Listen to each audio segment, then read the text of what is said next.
Hello there, everybody. Welcome to Kentamarink, Kent with Bent 118, and also welcome to Christine V, who has just joined the channel at the tetrapod level. Thank you very much, everyone. Yay. Send some tetrapods to welcome Christine V. Also, it looks like Blueberry has won, and so I will open up this wonderful bottle of blueberry soju. Ooh, that Yeah, sounds good. I'm hoping it will be. I don't know if I've had the blueberry one, but you know. So Bent, how are you today? Oh, I'm doing well. I'm wearing this pink tutu today. Yeah. What? Tell It's tell very everybody comfortable. what's the deal with you wearing the pink tutu? Oh, it's a donation incentive. Yeah. So If we reach a certain amount of donation money in an episode, I'll wear a pink tutu. that's true. And then also, I change up which avatar I use in a video, and I use one of my fancier ones. And so we actually have a poll right now on my community tab, and right now I believe Cyber Dapper is winning, which is basically the one that you saw during the countdown. There's also Feather Dapper and Mecha Dapper or Dapper Zord. And hey, if we can get there today again, we'll have a new poll, and I'll have to do a fancy one for the next 2 videos. Nice. So, yeah. Although I might take out Cyber Dapper. I might do something where, like, I take out the one most recently used. Right? Just so it changes up. Yeah. But maybe not. If people really don't like that idea, then I won't do it. But, hey, that's not really what we're here for, is it? We're here for this guy on screen. He's your uncle, right? Yes, he's my uncle, no relation. No relation. Got it, right. Because yours specifically, Kent Hovind, no relation. No relation. No relation. Right. Right. Exactly. Okay. That's my name. Well, oh hey, Royal Hutchins starting us off early with a $2 tutu super chat.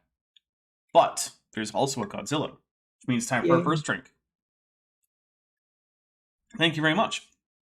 Which brings us to the drinking rules, because we drink while we watch Kent Hovind, because I don't know if I could get through the show without doing it. Like, if I had to be completely sober and just my normal everyday brain, I wouldn't be able to do it. I couldn't. I can do it. I can do it. You're stronger. It just drives you crazy, that's all. You just gotta get used to it. You're a stronger man than I. Well, thank you. Alright, so we have some rules. Now, before we get into them, though, I want to say, hey, if you choose to participate and you use any kind of intoxicating substance, please be responsible. Know your limits. Don't, play the game and then go drive a car, text your ex, operate a crane, other heavy machinery, nothing like that. You are a responsible adult, and if you're not, you shouldn't be playing. And therefore, we're not accepting any liability or any fault for death, dismemberment, grievous bodily harm, property damage, whether it be of you or anyone else as a result of you playing the Dapper Dinosaur Kent Hovind drinking game and going and doing something dumb. So, be careful out there. Also, be safe. For $2 from DM Wing, getting in early. Turtles are third best tetrapod.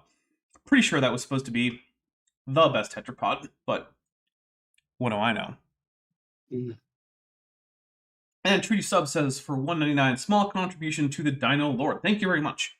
I'm hoping that we can do well this month, because there are some things that I would like to be able to get for production purposes in Blender that cost some money. Ultimately, I would like to get Substance Painter, which is like $150 if you just want the flat license. And then also perhaps the Gaia Individual Artist license, which is like another $99. So, software. It can be expensive, even though it's like, oh, Blender is free. It's like, yeah, that's true. I'm not paying like the $600 for whatever other 3D software license, but like, there's a lot of other software out there that's much better at certain particular tasks than Blender that is very expensive. So, Christine V, who's been a member for 3 months and is at the tetrapod level, of course, we're rejoining today, says, congrats on getting the car back, or grats on getting the car back with a Godzilla. So, there you go, take a drink. Drives better than it has in years. Okay, so We take a drink anytime anyone, as you've already seen, super chats or membership milestone chats, anything that has one of the 3 kaiju emojis. Now, you do have to be a member of the channel to get these, but there's Godzilla, there's King Ghidorah, and there's Mothra. You send any of those, we'll take a drink. Now, also, occasionally, you might be able to hear Mothra or Godzilla audibly coming through my speaker, or, well, my microphone, you know what I mean. Take a drink for that, too. That's a semi-random one right there.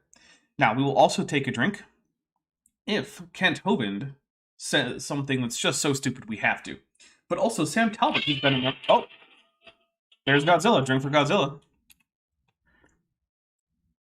Sam Talbot says, who's been a member for 10 months and is at the ambient level, says, a bag of Richards is an AIG, so we'll take a drink for that, too.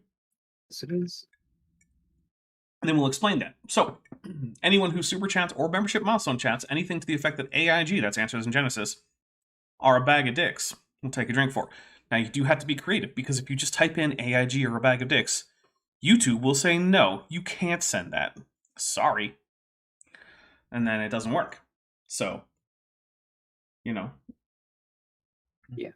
So Zerlon says that Wifey shouts from the other room to tell you that Humble Bundle has a blender bundle right now.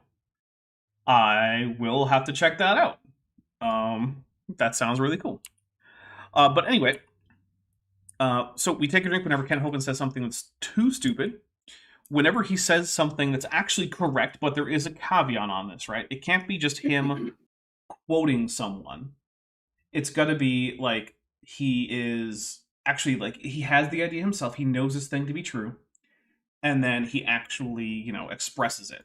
It can't just be he's reading something off of a slide that he's quoting from someone else. So, yeah. Let's see. We also take a drink if Kent Hovind tells a joke that doesn't land, or a story that didn't happen. So, for example, if he confuses an argument that he won with his shampoo bottle with an argument that he had with, say, a professor on an airplane to nowhere, we take a drink for that. We'll also take a drink anytime Kent mentions the National Socialist German Workers' Party, NSDAP. That's the German acronym. If you need to know who that is, feel free to Google it.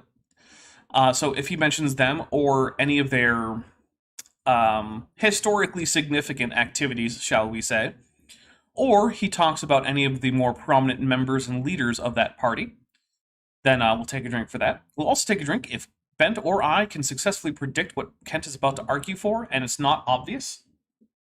Oh, also for 569, nice. That's US. Too Young to Feel Nice. Old says, people in charge at AIG are a large sack of very small wiggly appendages in a trench coat, trying and failing to pass themselves off as humans. Nice. Actually, I know what you're going for there, but it also kind of sounds like Octodad. You ever seen Octodad, Bent? Mm-mm. You're an octopus No. who's pretending to be a human father and trying to make sure that your wife and kids don't find out that you're actually an octopus in some human clothes. That sounds difficult. It is, and the way you have to control the character is by controlling each of his 8 arms independently with button presses. So you have to like walk and manipulate objects and stuff while trying not to reveal to your family that you're actually an octopus and not their real human dad. Sounds crazy. Yeah, it is. Anyway, we'll also take a drink if I feel like I lost my train of thought. What about Kent? Haven't I mentioned? Trojan source. Trojan source. If Kent cites a source, which he rarely does, but if he cites a source and it not only fails to support him but directly contradicts him, we take a drink for Trojan source. I think that's it for the ones that Kent triggers. Now we also... What's up? There's one more. What did I miss? There's one more total rule, not for Kent. Oh, okay. Yeah, so the last one is we will take a drink for every membership that is gifted. So in the same place that you can buy super chats, you can also gift memberships, which allows whoever is gifted the membership to have access to all the member-only videos, early access to videos that are up on early access for members and patrons. It lets them get into my supporter Discord server, all the stuff that you would normally get if you just bought it yourself. And then at the end of, I believe it's 30 days, it just expires, and they aren't charged. All they get is a little email and a notification next time they're on my channel that says, hey, your gifted membership has expired. Would you like to renew? And there's like a yes or no button. If you click no, that's it. So it's very low commitment for the person gifted. Now, Strawberry Artery Official Bootleg Edition for $10 says, "Hey Dapper, thanks for helping me create a lipstick shade for Halloween. I appreciate the time and thought you put into it despite having no interest in lipstick. Now say Ngem Shud out loud for me. Ngem Shud. That is the name of the lipstick color that I chose. It is, yeah. My original one was like, Strawberry Artery. I'm just going to call you Strawberry for now. Strawberry already had that color just like lying around as like a lipstick shade. And I was like, okay, come up with something better. Or not better, but like something that's original that I don't already have. I'm like, all right. So I start like looking through different shades of green to find one I like. And I sent over the hex code. Because, you can encode colors as what is it, like 6 or 8, whatever number of hexadecimal digits. And it encodes like the red, blue, and green channels. Mm-hmm. Yeah. Anyway, so you are welcome. I had fun doing it. Okay, but with that, I think we're ready to get back to Kent, who is talking about Ogopogo, which is a lake monster. Because for some reason, Kent seems to think that if cryptozoology subjects like Bigfoot, well, he doesn't really talk about Bigfoot, but like if Ogopogo or Loch Ness Monster or Mokele Mbembe are real, then like apparently that's a win for creationism and an L for evolution for no discernible reason. Yeah, it's not clear why that would be. But look, it's very rare to find like a conspiracy theory or some kind of nutbaggery that Kent Hovind doesn't like unless it directly says Christianity is dumb, actually. Let's see. Savage Eric Hovind, the collection Cobra, says AIG is a bag of dicks, but he uses the Greek alphabet to write dicks as Delta Iota Kappa Kappa Sigma. I love it. All right, I'll take a drink for that. That's good. Oh, I like that. That's really good. Okay, here we go. As the creature is Very called. clever. This article by Mary Moon says, Ogopogo, here it says, they were the latest among thousands to see something strange in this narrow 18-mile-long lake in southern British Columbia. I interviewed this guy on... I like British Columbia. Just put that out there. Yeah, it's a nice place. If you ever are looking for a place to go hang out in Canada that has lots of natural beauty, British Columbia should be on the list. Top for nearly an hour. These 4 men spent their lifetime fishing out in the Atlantic Ocean. DM Whalesvold from Cowwing for $2 says, Ogopogo is the best lake monster name. No, it is a good one. I do like it. Off the coast of Cape Sable Island, Nova Scotia. Right there. He told me the story. He said, Brother Hovind, I was out there. I met him in 1992. There's this... Okay, I had a little bit of whiplash because I was like, weren't we just in British Columbia and now we're in Nova Scotia? Like, okay, sure. I guess we're in Nova Scotia now. Done with British Columbia. Now I haven't been to Nova Scotia, but it seems so far north that it seems too cold. I don't want to go there. No offense to the Nova Scotians. I think that's the demonym. People in chat, let me know. Is someone from Nova Scotia a Nova Scotian? Is that what that is? Because I don't know. Phone number, right? What's that? Sorry. I said I have no idea. Yeah, I don't know. Quick, if you're from Nova Scotia, let me know. Put it in the chat. There. He said he'd been fishing since he was 5. There's a bunch of fishing village there. I preached in that village. He said, I'd been out there fishing since I was 5. He was 67 at the time. So 62 years of experience out there on the ocean. He said, I've never seen anything like it. I don't ever want to see anything like it again. He said, this creature came out of the water and chased our boat from 1 to 2 miles. Okay. He said it was 40 to 50 feet long. It held its head out of the water about 15 feet, so it's not a fish. He described it as having 4-foot tusks like a walrus, and sharp-pointed teeth about the size of his fingers. Okay, well, no known Plesiosaur, which is what Kent always thinks these are, had tusks, so I don't think it's a Plesiosaur. Sounds like a thing that just doesn't exist. Sounds like a made-up animal. Yeah, look, I don't want to say Keith Ross is lying, but like, physical evidence or GTFO is basically what it comes down to when it comes to things like cryptozoology. Like, give me a body. If you don't have a body, or at least compelling evidence that one existed, I just don't care. Take good pictures. Yeah, well, there's Not never any black of those. and white pictures, good pictures. AIG is a collection of the first name of the executive producer of all those Law and Order shows. Nice. Take a drink. Nova Scotian or Blue Noser, says Julian Wren. I feel like Nova Scotian is the less insulting of those. I feel like Blue Noser has got to be an insult, but I don't really know. Vishanti, who's been a member for 24 months, says, drink for whale pee with a Mothra. You know, I'll drink for the Mothra. How about that? Drink for Mothra. But yeah, this is still one of those like, hey man, is there a body? No? Okay, then I don't really care about the story. But that's going to be a lot of these. I showed him the Plesiosaur. He said, no, it's not exactly like that. The neck was thicker, 2 foot thick, 8 or 9 feet long, with 9-inch diameter eyes. So Ken, even your own source is like, nah, this isn't that thing that you've been looking for because you think it'll disprove evolution.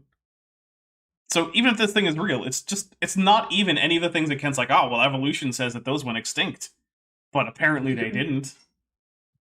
Yeah. Evolution would say, okay, they're still alive then. Yep, basically. Nothing has to die for evolution to be real. Yep. And he said the eyes were set at an angle from the front. Because I asked him all these questions. I said, were the eyes on the front, like humans, or on the side, like a fish? He said, kind of at an angle. So it's not on the side, like a fish. He said he could see no visible means of propulsion. Many people describe Loch Ness Monster as having a hump on its back, moving very fast, but you can't see what's making it move. On a whale, you see the tail go up and down. On a shark, the tail goes side to side. Hey, Kent got that right. Good job, Kent. Kent knows the difference in the direction the tails move on whales and sharks. Good job. I'll drink for that. We have to be pretty generous with it. See what's making this move. If it's 4 flippers underneath, you know, it can be doing the flipper movement and swimming, and you don't see what's happening under the water. Apparently, Blue Nose refers to a famous schooner called the Blue Nose. Okay, well that doesn't sound insulting then. He said it was grayish-brown, covered in barnacles, rough textured, and did not appear to have scales. They were 6 miles south of Cape Sable Island. He said the water was 180 feet deep and flat cam. They pronounce flat calm. He said it's flat cam. I had to ask him to explain that. He said, oh, no waves. Oh, calm. Okay. He said, I don't want to see it again. I've got the whole interview on audio tape if you want to listen to it. Okay, but do you have any pictures of the animal or, like, a body? Kent? No. No? No. Because here's the thing, right? Audio interview. The world's a big place, and there's a lot of people who claim, and I don't even want to say claim dishonestly, but who claim to have seen things that they just didn't see. Or who have, like, exaggerated memories of something that they did see. Or who have even been led into having a more exaggerated memory than they otherwise would have. Because remember how Kent was apparently asking him leading questions about the eyes? Right. You can actually get people to falsify their own memories unconsciously by asking them the right leading questions. This is a pretty well-established phenomenon about human memory. Like, if I keep pressing you with, like, hey, do you remember that time that you got lost in the mall when you were 8? And that's not a thing that ever happened to you. You don't remember it. If I can, like, get, like, say, one of your parents to be like, oh, yeah, I remember that. That happened. I'll start to get you to remember it. And you'll start to honestly report memories that you have of it that your brain is currently constructing right now. And it's not a thing that ever happened. And you will think that you remember it, and you're just remembering it now. But what's actually happening is you're imagining new memories into existence. That sounds crazy. And a little yet, scary. It is, and yet it's a real thing. You can do that with people. It's not that hard. That's one of the reasons why gaslighting is a thing that works. Yeah. Yeah, because you can actually get people to remember falsely if you're careful enough and you're suggestive enough. So I'm not saying that this guy is lying. I'm just saying that his memory is not good evidence that this event occurred. And that's all that Kent really has on these, is just, well, this guy says he remembers it. It's like, well, okay, whether he's being honest or not, that's not really good evidence. It's a good reason to try to find evidence, but then when you fail, that's it. That's all you got. All right, here we go. Venteli 1998, who's been a member for 34 months, says a bag of pelagic tunicates is better than AIG. That's true. I'll accept that, and we'll also take a drink. I'll drink for that. Cadborosaurus is the one seen in Cadboro Bay, British Columbia, which is north of Washington State. It's been seen as far south as Oregon. Professor LeBlanc at the University of British Columbia published a paper on it. He wrote this book. That is the goofiest looking thing that I have ever seen, and I love it. It looks really sad. I do not know what's happening with that thing. Yeah, big guy. I love how there's just a duck chilling there. It's just like, yeah, whatever, it's fine. There's I didn't notice that. the duck. I love that duck. That's ridiculous. Oh, man. I love this. Professor LeBlanc and Bousfield wrote this book about the Cadborosaurus, and we sell the book if you want to read it. Too bad it's not the Cadbury Saurus. It's a chocolate-shaped dinosaur full of all that weird stuff that's in the Cadbury eggs, the super sweet stuff. That's what it really should have been, the Cadbury Saurus. Yeah. They describe it as having a on long that one. Yeah. neck and short-pointed front flippers, a horse-like head, and distinct eyes. As opposed to indistinct eyes? It sort of had eyes, but they kind of blended into the rest of its body. I don't know. It's like half eyes. A couple of pilots saw it in 1993 and reported it in Carl Schuker's book, The Unexplained. Let's see. Unexplained by Jerome Clark. Unexplained by Carl Schuker. Guys, get better book titles. You can't just all call your book Unexplained. Come on. There must still be in the library there. Yeah, it's still in the library. Oh, here it is. No, this is another one by Jerome Clark. Here's a quick thing about like science and evidence and whatnot. It is fine to write a book about the things that are currently unexplained. But in doing so, it is important to acknowledge that they are unexplained and not present your pet hypothesis as the explanation. Right? That's dishonest. If something is truly unexplained, you can give your own personal take on what you think it is. But be honest about it. Give other people's opinions. Show why they think that. And leave it as it's unexplained. You don't need to jump to, therefore there is a real surviving plesiosaur that has an anatomy unlike any plesiosaur that we've ever discovered, living off the coast of Nova Scotia, or in an island in British Columbia, or in an island in upstate New York, or in the Highlands of Scotland, or wherever. My Unfinished Journey, who's been a member for 6 months and is at the annual level, says AIG is a cockamamie carafe of comfy cone hands. Nice, we'll take a drink. All right, here we go. Schuker's book, too. Anyway, he's an English scientist who writes a lot on this topic. A baby one was captured in I don't remember the date now, but a guy was sailing out there in this huge bay, and this thing went swimming past his boat. So he put his dip net down and pulled it up, dumped it into a bucket full of water, and drew that sketch of it. He didn't have a camera, but he drew this sketch, and he said the thing was scratching, obviously distressed, trying to get out, panicking, so he dumped it overboard. That's very convenient, because you know how much evidence that leaves us with, Bent? None. Yes, exactly. It None leaves evidence. us with none evidence. That's not enough. Yeah. Look, here's the thing. It sucks from the perspective of the little creature that you just captured. But if you want people to believe you, you're going to have to bring the body in. Because, okay. Fits of Rage for $2 says, remember when young Earth creationism ceased to exist? That work? No, I don't think it has worked. You've not convinced me that, oh yeah, I can shut this whole channel down. I forgot. So, like, here's the thing. Watch this. This is great. Bent. Yeah. Remember that time that we were on a ship together? Yes, I do. Okay, well, I didn't tell you then, but one time, I had a net with me, because, I just took a net, because you never know, right? Right. And when we were in the Gulf, I saw what I thought was just a sea snake, and I dipped my net in to get it. But it actually turned out to have 2 heads, 3 tails, and 6 legs. Wow. Yeah, but I know that sea snakes are pretty venomous, and so I didn't want to, I didn't want to get hurt or anything, and it seemed not to like being up on deck, so I just threw it back in. Okay. Okay, so now you believe in 2-headed, 3-tailed, 6-legged sea serpents, right? Not exactly. No, you don't? No, it turns out I think you're full of it. What? But you were on the same ship as me. You were there. I was on the ship. I was there. Yeah, so you should clearly believe me because of that. No. No. Man. All right. Well, that's weird. Weird how that works, huh? Didn't save it. There's two little front flippers, bumps down its back like scales, large eyes, and a head shaped sort of like a horse. A fish that had scales? Vishanti. That's... Yeah, that seems... Hey, that makes it kosher. It had fins and scales. There you go. Vishanti for $2 says, drink for memory tulpas. Mothra. Yeah, we'll definitely drink for that. Yeah, it turns out memory tulpas are more real than you would like to believe. That's what they describe it as. We sell this book also, Monster, about North American lake monsters. I talked to this man. His name is Jacques Beauvais. He's a Canadian researcher who does research on the Lake Memphremagog monster. Man, Quebec is getting into this too? Alright, we need to get like every single Canadian province in on this. Like, we need an Alberta, an Ontario lake monster. We need a Newfoundland lake monster. Like, let's go. Let's get all of them in here.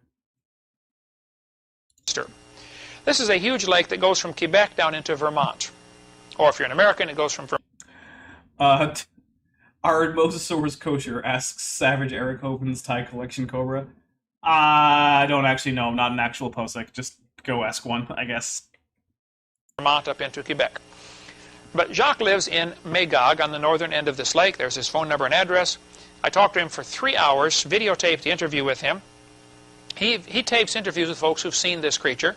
In 1992, there were 26 people who saw it, as an example, kind of a typical year. Something's been seen in Chesapeake Bay. Is it Chessie? Please say it's named Chessie. Because, remember, any kind of sea or lake monster has to end in Essie. Here in America, on the Potomac River, they describe it as looking like the Loch Ness Monster.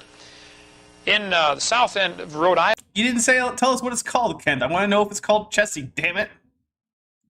Just assume it is. Okay. There's an island off in the ocean there called Block Island. There's a picture of the Block Island. On this island in 1996, this creature washed up on the beach. Someone stole the bones later. That could be anything that has a long spine. There's nothing to put that to scale. Like, how big would you estimate that is? I don't know. Yeah. 6 feet. 6 feet? What if I said it's 10 feet? Maybe. What if I said it's 2 feet? It could be 2 feet. It could be 20 feet. Yeah, there's no sense of scale. There's just a no banana next to it. skull-looking... It's just a skull-looking thing next to a spine-looking thing. What do I do with this? I'll do like Block Ness Monster though. That is a good name. I do appreciate that. Nice. Yeah, no. The puns are on point there. But it's about 14 feet long. Nobody knows what it was. A totally new creature. Lake Erie reports something called Erie's Bessie, matches Nessie. Here's an article from the Pensacola News Journal back in 1990, where they described the creature as being 35 feet long, black, having a snake-like head. At least Lake Erie is the kind of body of water that could support a giant monster in it, because it's so big on its own. Unlike Loch Ness, which is like, how would you possibly support a population of large, like, tetrapods that are just aquatic? I don't see how. Yeah, whereas Lake Erie, it's like, okay, that's like the size of a small sea. That could work, right? Boaters spot the Erie monster from Huron, Ohio. Hello. My internet seemed to go down for a second there. It's back now. Did your internet go down? I got some buffering and I couldn't hear you for a while, but the modem looks good. Do you know if your internet on your side went down at all? I can't tell. Okay. Well, sorry about that, everybody. Hopefully that is a one-time thing and isn't a sign of something horrible. Anyway, yeah, so like I was saying, is there a place that I could go to, like, see this in a museum? No, of course not. Because then see this in a museum? No, of course not. Because then it wouldn't be cryptozoology. It would just be zoology. Yeah. I talked to John Kraft, who saw and photographed the Lake Erie monster. My interview with him is on the end of tape number 3. He said, Mr. Hovind, I was going to photograph the sunset. I was there with my wife, and I think it was her brother and his wife or something like that.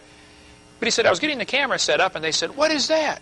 I don't know if I've mentioned it, but I do like Kent's sea turtle tie. That's nice. It is a good one. Now that's part of Eric Hovind's tie collection. And we looked over, and at first we thought it was 100 men swimming in a row, having a race. And we thought... Vagary says, like your power lines melting because you live in an inhospitable waste of blasted dust. Look, it's nowhere near the melting point of copper out here. Come on. Not yet. Yeah. We have at least another 5 or 10 years to go before that happens. Thought, boy, it's getting almost dark. It's getting kind of late to be swimming in Lake Erie. But then it stuck its head up. He said by the time he got his camera put together and focused in, the head was down, all he got was the back. He said, sorry, that's the best I got right there. Oh, shucks. Almost had it. I'm going to drink for this. Hey, Pence, how big do you think that one is? 20 feet, 5 feet. Yeah, 6 feet, 60 feet, sure. 100 feet, why not? It's just a black thing on a lake. It could be a log. It could be a trick of the light. It could be a capsized boat. I just...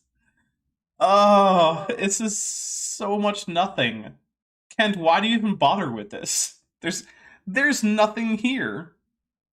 Oh my goodness. Look at this picture taken in 1991 of something. John Kraft. I'm pretty sure that's water. Yeah, I'll give it that. That's probably water. It's probably even Lake Erie. But what's in there? Who knows? I showed him my Plesiosaur model. He said, no, it's not quite like that. The neck was a little shorter. Kent, maybe you should just bring around some like Plesiosaur type Plesiosaur models, right? Because there are short-necked Plesiosaurs called Plesiosaurs. Just have some of those with you.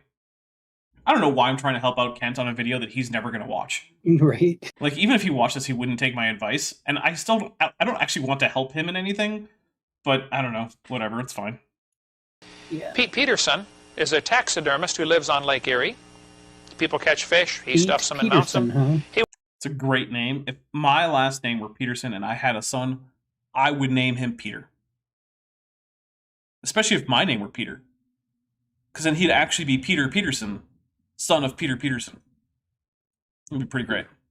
That would be good. DM Whales Evolved from Cowswing for $5 says, I like to imagine Eric showing up to court when Kent sued, wearing Kent's favorite tie, but then Kent sued in Sovsit court, so Eric just ignored him. That is exactly what happened. Kent tried to sue in a sovereign citizen court, which, I mean, you can do, but unless the other person agrees to actually, you know, have the case decided there's nothing enforceable about any decision made by that. So yeah, Eric just ignored Kent. Because here's the thing, right? That's called arbitration, right? I don't know, I can't speak to every country, right? But in the United States, if you and someone else have a disagreement and you could bring it to the courts, you can opt instead to go to a mutually agreed upon arbitrator. And then you both pay the arbitrator for his or her time, and the arbitrator hears your case, and you can both agree on the standards of evidence that you want and the rules of procedure that you want. You don't have to abide by the rules of evidence and procedure that, actual U.S. courts have established. But because you both agreed to this arbitration and with this arbitrator, with these rules, that decision is binding on you. And if someone decides to actually take you to court after you lost an arbitration, they can present the arbitration as evidence that you owe them whatever the decision of the arbitration is. And courts are very likely to uphold that. Which means that technically, yeah, you can bring someone into a sovereign citizen, quote-unquote, court, and have that court decide the case and have that case be binding. But the key is that the person who you're trying to sue or whatever has to agree to this ahead of time. You can't simply walk into a sovereign citizen court and randomly sue anyone and then expect them to show up and have anything to do with the proceedings, right? Unlike real courts, arbitrators can't compel compliance from non-consenting individuals.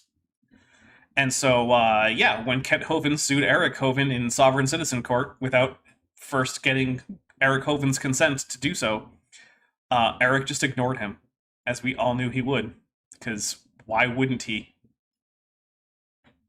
That's what I would do. All right. He was walking on the beach in Lake Erie and found this creature. Seagulls. I notice how that's not actually the creature. That is instead a model of the creature that this person has made after the fact. Yeah. So I'm just gonna take a drink for another, like, oh hey, look, I mean, we don't have a body or anything, but this guy has a fancy statue. Like, I made a statue that I could make look however I want. That's nice. Yeah. Ben, would it help if I told you that my two-headed, three-tailed, six-legged sea serpent was something that I'm about to actually sculpt in Blender and make a nice render of? Would that make it more believable? Not really. No? Why not? It would I don't know why I would. It would be very realistic. I'm sure it would be. Fine. And very fictional. Yeah, that's what you say. It is what I say. We're pecking at it. He took it down, took it home, stuffed it, and mounted it. He said, "I don't know what it is. You tell me." So that is it. So the claim is that this is a taxonomical like specimen. That this is a stuffed animal. Well, that's cool. You know what? You can get that tested. You just bring that to like a lab and be like, "Hey, I found this thing and I stuffed it. What is it?" Sold it to Carl Baugh instead. Carl Baugh, who will buy a piece of rock that kind of looks like a human finger. I should sell him rocks. You should. If you can find funny-looking rocks, you could probably make a pretty decent penny off of selling crap to Carl Baugh. In fact, you could probably carve the rock to look like something cool, like a finger bone or a skull or something, and he will eat that up. Like, oh, look at this. This guy I know from Arizona, great Christian brother. He sent me, I don't know why I'm doing that voice, because that's not at all how Carl Baugh's voice sounds, but whatever. It's like, oh, this great Christian brother, he sent me this rock, and it looks just like a human skull. In fact, doctors have scanned this with CAT scan machines, and they tell me that this is actually a real skull. And secular scientists have dated it to 60 million BC. But of course, we know that the flood happened only 6,000 years ago in certain time modalities. And so we know that it cannot have attained such a great age. That'll be what Carl Baugh says. Say a lot. Yeah, I mean, he would keep going. He would make that entire thing like 5 times longer, but that's okay. And then I'll admit to having made it, and he won't believe. Yeah, he'll be like, nope, my fake doctor CT scanned it, so pretty sure that bent guy's a liar. Now, not when he first sold me the rock. Just now. Yeah. Got it. He must have converted to evolutionism. Carl Baugh bought it off him, took it down to Glen Rose, Texas. When they did a CAT scan of it... Oh... I'm going to count that as a prediction. I think that counts for sure as a prediction. He says he's had everything CAT scanned, even when it's not appropriate. My favorite one is that he says he's had the Delk print, which is a fake carving of a human footprint over a fake carving of a dinosaur footprint, CAT scanned, and it shows that it's authentic. And you look at the results of the CAT scan, and it's just an obvious height map of the of the carving.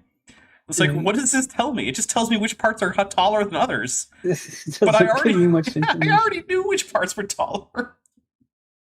Yeah, man. Oh, Carl Baugh with his CAT scans. And an X-ray. Oh. And now they're doing a DNA analysis. They found there's a fish hook stuck in the head. And you know what is interesting? That there hasn't been any press about a reputable, like, genetics lab discovering some new species of aquatic reptile that Carl Baugh gave them. Of course not. Yeah. Of course not. They're covering it up. Mm-hmm. Carl Baugh's doctors are as legit as Kent's PhD. Yeah, but basically says Savage Eric Hovind's Thai collection Cobra for $2 US. Nice. Goodness. I love that it got sold to Carl Baugh, and then after I make fun of Carl Baugh for CT scanning things inappropriately, the first thing that happens is Kent says, well, he had a CAT scan. Oh, man. It's like I know Carl Baugh and Kent Hovind too well. Yeah, absolutely. So apparently it got caught sometime and broke the line or something. The fish hook is still up, stuck in its head. Nobody knows what the creature is. I mean, you'd think that in the decades since this was filmed, that something might have come out about this, but oddly enough, nothing has. Weird.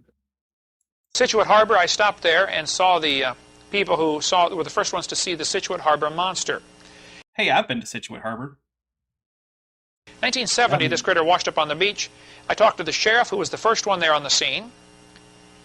Oh, good. Another globster. No number of globsters are going to matter unless you can actually show that it's an unknown animal. Like, globsters are just a thing. In case anyone's wondering, globsters are just hard to identify bits of dead flesh that washes up on shore. The reason this happens is because so many animals in the ocean are, well, really big, right? So hunks of whale or giant squid or shark will just wash up on beaches sometimes. And then locals come by and they have a hard time identifying it, and so some of them get the idea that maybe it's some kind of unidentified species, which I guess is possible, but then when they test it, it's always like, oh, it's a basking shark, or oh, it's a fin whale, or like, oh, this is part of a giant squid. All well-known animals. Well, I don't know what well-known, giant squid is still relatively little known, but it's a well-established to-be-real thing.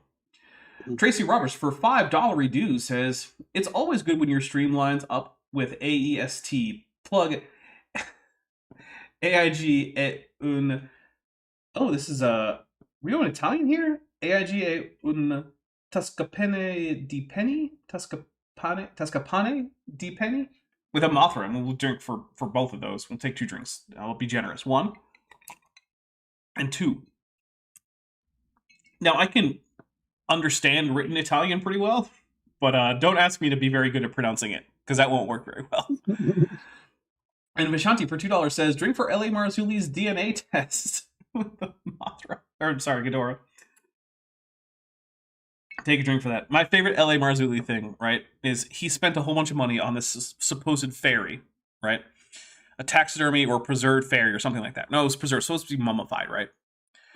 And so he has it x-rayed, and there's all these little dots in there. He's like, we don't know what these are. Maybe this is glue, or maybe something weird about the animal. And like, a lot of people were just like, dude, that's taxidermy pins.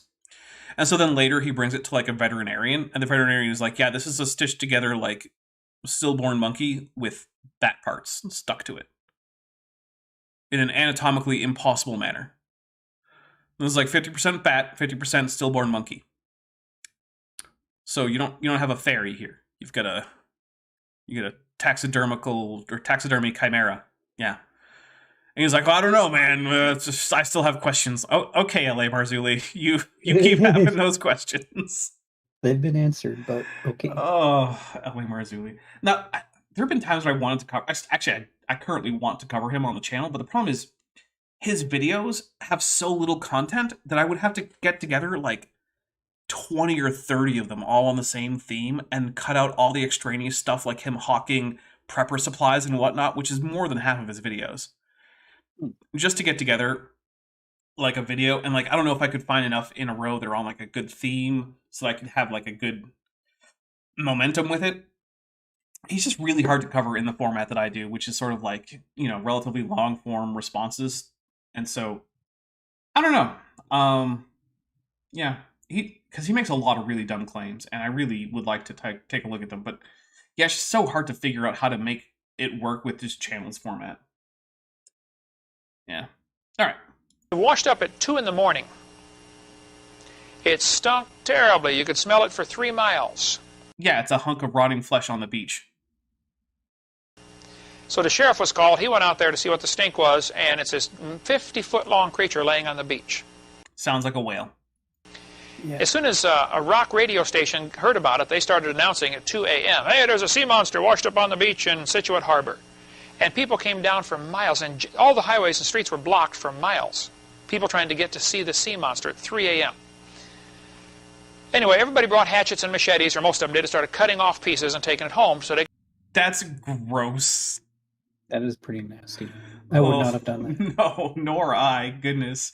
Hey, Ma, I got a piece of lobster. What are you going to do with it? could have a piece of the sea monster.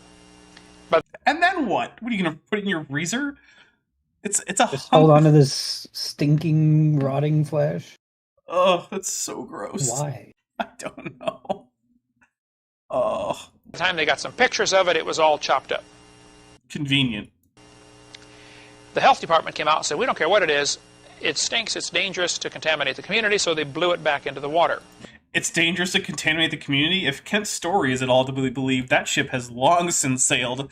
Apparently everyone and their cousin got a hunk of it and brought it home and did God knows what with it. Oh. With dynamite. But the Okay, pro tip, do not blow up the washed-ashore dead whale with dynamite. If you don't know why, Google dead whale dynamite to see the effects that such an event might have, which involve you ever hear that song "It's Raining Men"? Yeah. Imagine that song, but way more literal, and also instead of men, it's hunks of rotting whale meat that can weigh up to 100 pounds. Sounds like a bad idea for that to fall from the sky. Yeah, it really does. Woods Hole oceanographic people, scientists came down and cut the head off and took it back in a dump truck. The head filled a dump truck. They analyzed it, the protein, and said it's a basking shark. Okay. I'm just gonna drink for yet another basking shark corpse that has been identified as a monster, and Kent's like, nah, can't be. Mystery solved, Kent. But Kent has a counter. It's like, aha, but... And his butt's gonna be like, it was only 97% similar to basking shark. So therefore, that other 3% might be dinosaur. You don't know. You don't know. He's bad. Again, they always call him a basking shark. That's their standard answer. Yeah, because that's what they are. I love that Kent's like... In Kent's world, does he think that basking sharks just don't die or never get washed ashore? I don't know what he thinks. It can't be a basking shark. Because, yeah, Zero says, can't be a basking shark. It wasn't basking. Oh, my goodness. Do you have a good reason to think it wasn't a basking shark? Do you have anything other than, like, they said that about the one on the Japanese fishing boat, too. And I like to think it was a plesiosaur. Do you have anything other than your own personal incredulity that it's not a basking shark? Because basking sharks are real things that really exist. And they do live and they do die. Yeah. It's surprisingly enough, basking sharks are not the one immortal species of animal on the world. In the world? Yeah, you know what? English prepositions are chaos and nonsense, and I think we should get rid of all of them, and then get like maybe 8 noun class or cases, and just go with that. Of course, knowing English, we'd screw that up too. Probably. I doubt that duels will be fought on the proper name for the monster, with the experts at Woods Hole stating it's a basking shark and Dr. John Hannon positively refusing to accept anything but a real sea serpent. Who the heck is Dr. John K. Hannon? And what evidence does he like have? A very good doctor. Yeah. What's he a doctor of? Where from? What does he say it is, other than us? Like, it's a real sea serpent. Well, like, what's his evidence for this? Kent's just like, yeah, but Dr. John K. Hannon. Okay, Bent. My 2-headed, 3-tailed, 6-legged sea serpent was seen by the ship's dentist. And he said it was a totally real sea serpent. Sure. So, do you believe me now? No. Why not? He's a doctor. Not a very good one. I mean, he x-rayed your teeth, I'll bet. I think he had the tech do that. Oh. But he supervised. Well, he was in the other room. Well, he examined your x-rays. Eventually he looked at them. Yeah, so I don't see why you don't believe me that... He might be an expert in teeth, but not in basking shark. What about in 6-legged, 3-tailed, 2-headed sea serpents? No? I doubt it. Okay. Doubt it. Man, it is really hard to convince you of the reality of my sea serpent encounter while I was in the Navy. Yeah, I'm just a skeptic. Yeah, I guess so. A healthy skeptic. Edward Rowe Snow wrote a lot about the creature since he lived there in that area. On the coast of California. Oh, and the ship's dentist lived on the ship, which is where I caught the sea serpent. Just saying, this is pretty solid evidence that I found a real sea serpent. Is it evidence or is it something else? Well, it's at least evidence adjacent. We'll call it evidence adjacent. I like that. Okay. In 1925, this animal washed up on the beach. This is which animal? From the article California's Nessie in Skin Diver magazine. You can see that's a Baird's beaked whale. I'm taking a drink. I know this globster. It's a Baird's beaked whale. Here's the thing. You can see the beak. So it's basically, the beak is facing towards you, right? You see that little thing that looks like a shadowy horn or something right on the middle of the face? That's actually the eye.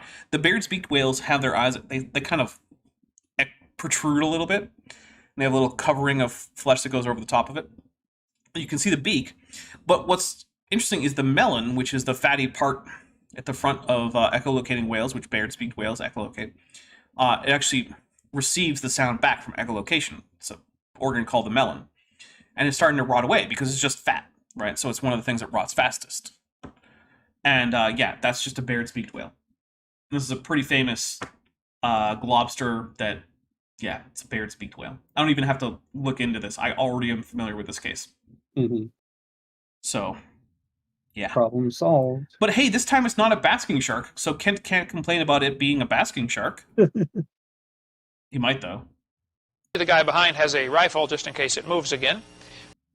Just in case the rotting carcass of a Baird's-beaked whale moves again? I guess, sure. What you're seeing there is the head. There's the eyeball on top. Kind of a rounded dome-shaped head, like a basketball sort of shape.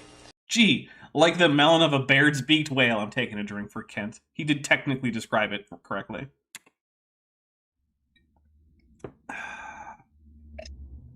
With a beak on it. Oh, a beak. Like a beaked whale. It's not actually a real beak, but whatever. What a coincidence. Weird. The neck was 20 feet long. Except that's not the neck. That's the entire body. It's just that most of the extremities have fallen off. You're getting the head, and then as it goes off to the right, you're getting the rest of the trunk of the body of a Baird's-beaked whale. I got a call from an atheist, or a red letter from an atheist one time. Fits of Rage says that they know someone who was also on the ship with both of us, and she says she totally saw the creature too. Sure. Yeah. I'm pretty sure I remember a female Airedale being there around that same time. That's funny, because I remember other, 10 people that were there at the same time, and none of them saw it. Well, that They all specifically didn't see it. That was a different time. No, it was the same time. No, they're lying to you, obviously. He said, Hovind, you're so stupid. Don't you know that was a whale? Yeah, Kent. So he knows the right answer, he just doesn't care. Yeah, apparently. Now, I want to know what Kent would think it would look like if a badly decomposed Baird's-beaked whale had washed up on shore. Right? Like, what would that look? It's sort of like my question to him, like, what would you use to determine if something's a dinosaur? Like, how would you tell? Like, okay, Kent, let's hypothetically imagine that Baird's-beaked whales can die. Just, a thing that might be able to happen. Who knows? Maybe they're actually immortal gods or something. But let's just assume that they're regular animals and that they die. And that sometimes their corpses wash on shore because, tides are a thing, waves are a thing, currents are a thing. So what would it look like if a Baird's-beaked whale had badly decomposed and washed up on shore during high tide, and then low tide came in and now you're left with the corpse? What would it look like? I don't think he has an answer. Interesting question. I don't know. I'd have to do some research on that. Never really thought about that one. Yeah, Kent. I wrote back and said, please show me any neck on a whale. Okay, hold on. Let's show a neck on a Baird's-beaked whale first. Oh, if I could spell it right. Baird's-beaked whale. Show me any neck on a whale. Okay. He's so cocky. And we're going to add in skeleton. Okay. Here is and we're going to switch the scene over. Give me a second. Okay, so I will open this image to a new tab. Oh, that is tiny. Did not know it was going to be that tiny. That's okay, though. Okay, so this is the skeleton of a Baird's-beaked whale. Here is the neck. But here's the other thing. If you look at this whole animal, you can see that actually what washed up was the whole trunk. And because there's no firm connection between the pectoral girdle and the skeleton, the axial skeleton, or even between the ribs, are going to fall off too. Those are things that are likely to fall off quickly. The hip bone, which is what this little tiny bone is here, also probably fell off very quickly as the animal rotted. And then also I want to take a look at some actual pictures of Baird's beaked whales that are, like from life. So, where's a good photo? Oh, no, that's still a skeleton. There we go. Okay, so you can see right here, we've got a very similar profile to the animal that was washed up. Here we actually have a less decomposed Baird's beaked whale. You can see right around here is where that eye would have been. And if it were more decomposed, you can see this flipper would probably have rotted off first, and you'd get this long skeleton with a head attached.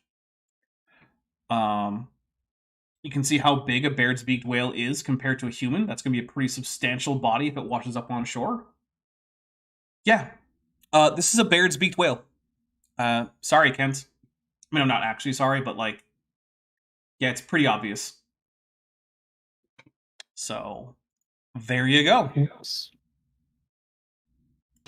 Where's the neck on a whale, please? Between the back of the head and the shoulder girdle. I'm just going to take a drink for where's the neck on a whale. It's kind of where it is on most animals. Mm-hmm. It's one of the ways that we know that rather than being quote-unquote fish, whales are actually a kind of tetrapod, because only tetrapods among fish have necks.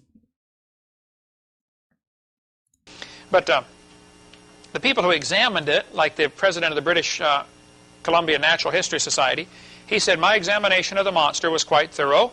It had no teeth, the head is large, the neck 20 feet long. The body is weak and the tail is only 3 feet in length from the end of the backbone. With a bill like it possesses, it must have lived on herbage, plants, and undoubtedly inhabited a swamp. I would call it a type of Plesiosaurus. Cool. Wrong. That doesn't change the very obvious fact that it's a Baird's beaked whale. It had 2 short front flippers, 2 short feet or flippers, and probably swam with its head high above the water. That's interesting because that's the only person to report 2 small flippers, but also that would still be consistent with Baird's beaked whale. But then it's hard to imagine where they were if all that washed up on shore was the neck and head. So I am suspicious of this person. They don't sound like they're giving us an actual real answer to this question. It doesn't even seem like they actually examined the body. Some fishermen had watched it get killed the day before by a bunch of seals. Now, for many years, this creature had been reported in the coast of California. The fishermen called it the Old Man of the Sea. You'd see it swimming around with its head up. Right off the coast of Monterey, let me back up a couple of slides here and show you. Right off the coast of California there, you go out a couple miles and it drops off into a trench. The water is incredibly deep. I think more than 10,000 feet. All right, well, we are going to take a quick break while Kent collects his thoughts about how deep the water is, as if it somehow mattered, I guess. I don't know. Plenty of plesiosaurs actually lived in shallow water, because when you had to come up for air, a lot of times, unless you're a specialized diver, you tend to live in shallow water. That's why a lot of dolphins live in shallow water. But anyway, we will be back in just a little bit. We're going to take a quick intermission. I'm going to get some more ice. I'll be ready with some watermelon soju to open after I finish the rest of this blueberry. And in the meantime, though, please enjoy the musical stylings of one Kent Hovind, and also maybe an ad or two, because I'm going to put an ad in here, because I like to do things like not be homeless and have food to eat, and maybe Those are good things. get a little bit of software to help out with my production value in Blender, which is also a thing I would like to be able to do. So here comes the intermission.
All right, we are back, and first things first, Savage Eric Hovind's Thai Collection Cobra gifted 5 Dapper Dinosaur memberships. They went to Borg Emporia, Crypto 457, Revenant Rye, Border Barbecue, or BBQ. I like to think that it stands for barbecue. I don't actually know. And Sir Equinox. So let's take 5 drinks. Here we go. 1, 2, 3, 4, and 5. Tastes like blueberries. Okay. Now that that is out of the way, thank you very much, Savage Eric Hovind's Thai Collection Cobra. You know, if everyone here gifted 5 gift memberships, we would definitely have enough for another emoji. Absolutely. We might actually have enough for 2 more emojis at that point. Jeez. But also, I don't know who would get those gifted memberships, because if everyone gifts like 5 memberships, that means there's 5 times as many memberships as there are even people watching. So like randos will start getting it, like people who've ever watched my channel. That actually happened to me with what was it, Raw Matt's channel. I got a gift subscription to, or not a membership to Raw Matt's channel out of the blue. Nice. And I haven't watched a Raw Matt video like on his channel in a very long time, and it's now expired, and I didn't watch a single video during that time either. Oh, no loss. But anyway, before we get back into it, speaking of all of this, I do want to say that yeah, this channel supports itself almost entirely on the basis of direct donations and support from you guys, whether it be in the form of super chats, memberships, membership gifts, joining the Patreon, super thanks, stuff like that. And these past couple months have really driven home that, because I mean, the channel has been kind of running afoul of the algorithm. I'll do things like, I'll have a video where it's like, oh hey, your impression click-through rate is up, which means more people than average who have seen my video have clicked on it. But views are below average or just average, which just means YouTube isn't showing people the video.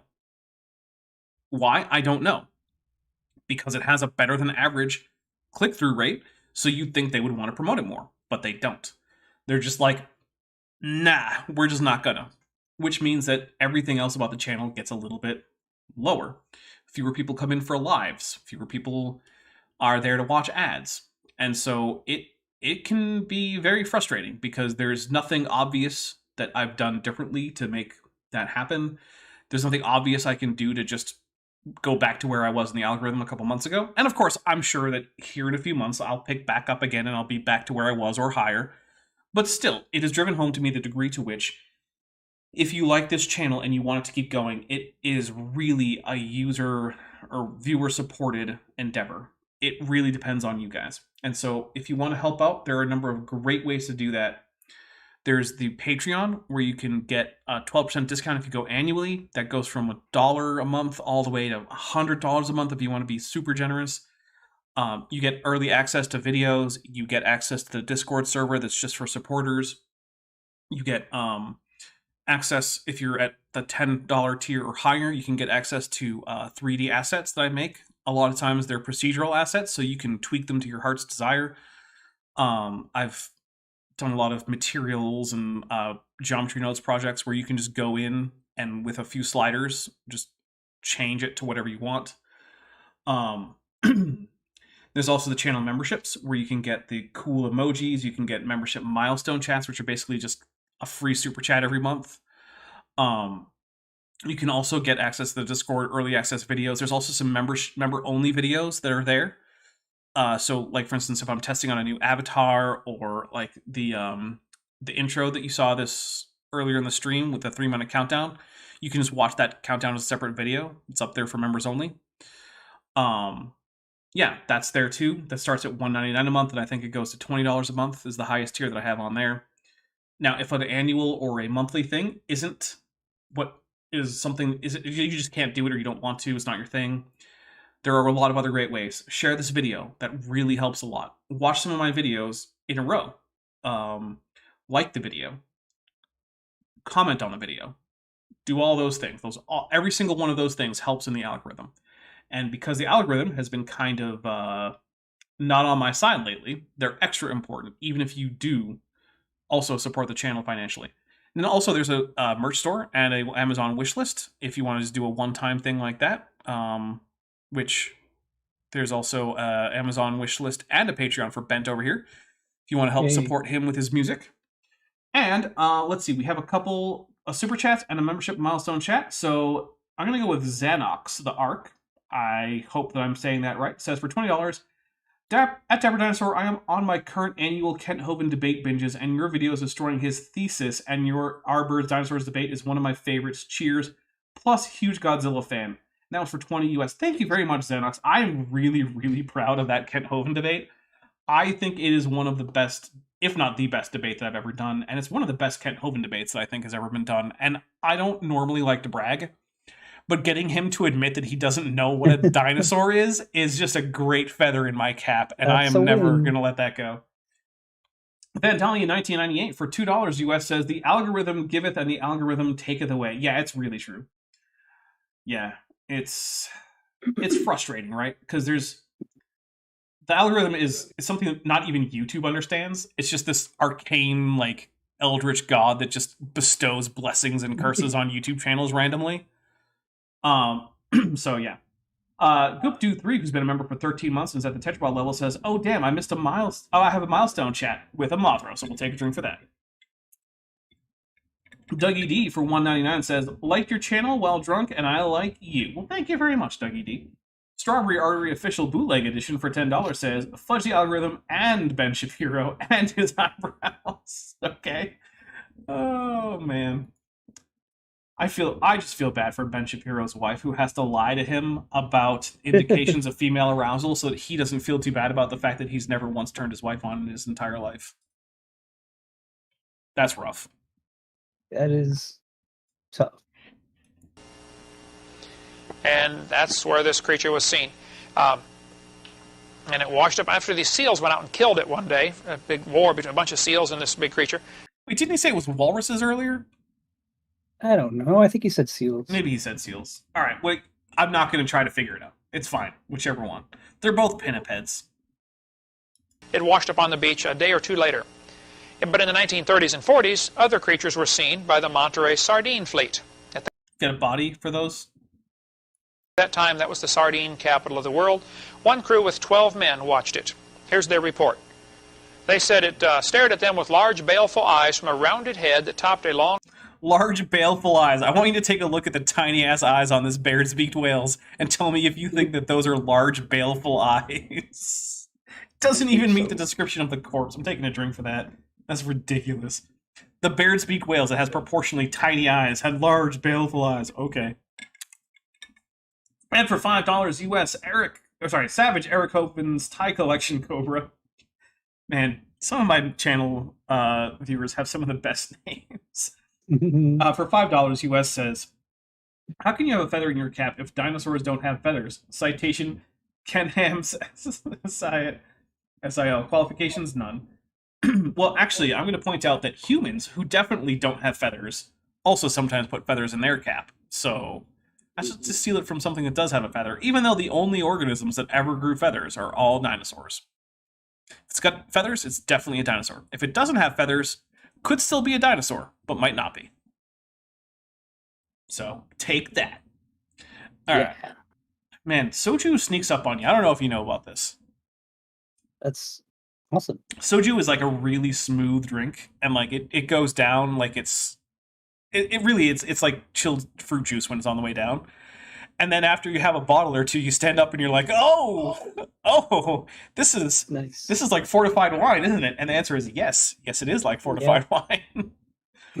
April Van Ryn, who's been a member for 5 months and is at the annual level, says, using my milestone to shout out my brother with a clapping emoji and a Godzilla emoji. Then far too many pelagic tunicate emojis. Guys, we all know that the correct tunicate is obviously the Cecil tunicate, as I'm demonstrating in chat right now. That's debatable. But we will drink for Godzilla. Okay, here we go. Slender neck that stuck out of the water a distance of 8 or more feet. And there's another book about California's sea monsters, if you want to get it from CSE. There's just so much material, like, for instance, the White River Monster in Newport, Arkansas. I interviewed folks who saw it. The man who took that picture is Cloyce Warren. I talked to Cloyce on the phone. He said, look, I had a whole roll of pictures taken of that creature. DM Whales Evolved from Cowwing says, I think you mean to say, if it's a dinosaur and it has feathers, then it's a bird. Yeah, that's a paraphrase of David Menton, who tried to give this whole thing about how there's no such thing as birds with, or dinosaurs with feathers, and that birds aren't dinosaurs, and they definitely couldn't have evolved from them. But he ended the discussion with basically like, well, Velociraptor and Therizinosaurus, those are clearly just birds. And also, if it has feathers, then if a dinosaur has feathers, then it is a bird. It's like, oh, okay, cool. Thanks for negating the entire rest of your talk, buddy. Glad you're dead. I wouldn't normally say that, but he was working for an anti-vax organization, and he almost certainly died of COVID-19. So, yeah. Look, I don't like to celebrate the death of people, but if you're going to work for an organization that is actively trying to get people killed by giving them bad medical advice, screw you. I don't care. You're better off not existing. That is fair. Yeah. So, yeah, if it was just someone with whom I just disagreed, but their disagreement wasn't about something that was getting people actively killed at the time of disagreement, then I'm not going to celebrate that. Like, someone suggested, like, I had implied that Bodhi Hodge is dead. I don't want Bodhi Hodge to die. I don't want anything bad to happen to Bodhi Hodge. Whatever. But if it were the middle of a pandemic and he were currently telling people not to get vaccinated, yeah. Which he was a few years ago. And if he died during that time, I'd be like, all right, fine, I don't care. It was the middle of a pandemic and you died of COVID while telling people not to get vaccinated. But now that it's no longer an immediate life or death situation for most people, I care less.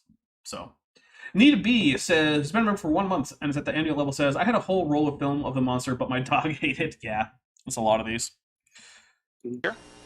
I took him down to the newspaper office and said, here, you've been laughing at us for saying there's something in this lake. Here's still in the roll. You develop it. Well, some idiot at the newspaper office didn't realize this was color film, and he developed it with black and white developer and ruined the entire roll. How convenient. It's always something, right? Yourself, Kent. The ship sank, the guy developed the roll of film wrong, I had to toss it back into the ocean because it was too distressed and it made me feel bad. You know. Everyone cut it up and took it home. Yeah, everyone cut it up, took it home, and I guess ate it or something. I don't know. Like, it's always some excuse, Kent. You know what people don't have to do to demonstrate that basking sharks or Baird's-beaked whales are real? Come up with crazy excuses. They're just like, hey, look, here's the body of one. And there you have it. There it is. Yep. Just it's like when people are like, oh, you never know what might be hiding in the jungles of the Congo. There could be all sorts of cryptids. It's like, yeah. In fact, actually, people went on a couple different cryptid expeditions and actually found the cryptids they were looking for. We call those cryptids now the gorilla and the okapi. But here's the thing about the gorilla and the okapi. When you go looking for them in a cryptozoological expedition, although these expeditions happened before that was a real term, but still, they essentially were cryptozoological expeditions. You know what happens when you go looking for those? What? You can find them. Yeah, they're right there.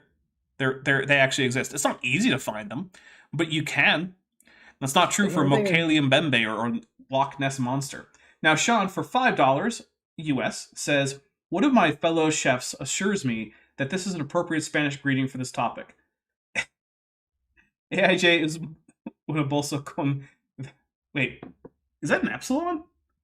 Oh, because I'll bet you can't actually type Vergas in the chat with an actual E. I'll bet YouTube is like, nope, we know what that is in Spanish. We know that's dicks. Can't say Vergas. The cacholote. Thank you very much. I'll take a drink. Yeah, I'll bet that's what that is. Sean, if you can confirm that Vergas is not something, or Verga is not something that you can put in chat in in YouTube, let me know, because that would explain why you use the epsilon there. Dougie D for $1.99 says, I just had COVID again. Wiped me out. Ugh. Oh, that sucks. I, as far as I know, have not had it yet. And I am hoping to continue that until I die. That's my hope, is to just never get it. Never get it. Yeah. I Good mean, luck. if I've had it, it was asymptomatic, which makes me pretty lucky. So they called Cloyce and said, oops, sorry. Anyway, he said, this other picture I got's not nearly as good. But you can see the body at the far right, kind of a big body, and then a bunch of bumps down its back. I can? once I can see again, that? nothing for scale, horrible image quality. I'll grant that it's water, but like that looks like a chain. Honestly, it looks like a chain of little buoy, like not buoys, but like you know how you have those like, I guess not technically a chain, right? You have like a rope and there's little flotation devices on it, and sometimes you tie a knot between them so they don't slide too much, and then you use that to like demarcate a section of the water for some use. Okay. Like this is where the kids swim, and you put this little chain of little floaty devices on a rope, and you're like, this is the area where the kids can swim. And this is the adults only area where like they don't have to worry about getting splashed by screaming children. That's what that looks like to me. I think it looks like snow. I mean, On the yeah, ground sure, it could be snow. With pine trees. I can't really tell. It's such a terrible picture. Yeah, this could be anything. I'm sure it's water, but Looks like a crocodile swimming. Well, I doubt that there's a crocodile in Newport, Arkansas, but who knows? Maybe there is. Cloyce and everybody else who saw it claims it's probably a Basilosaurus or a Zeuglodon or something similar to that, with bumps down its back, 2 front flippers. A whale got it. in Arkansas. Got it. I'm convinced. I'm taking a drink. That is so dumb. Also, Kent, Zeuglodon is a junior synonym for Basilosaurus. They're the same animal. Oops. Kent has yet to figure this out. I don't know why. The Zeuglodon is not a real animal. It's just a junior synonym for Basilosaurus.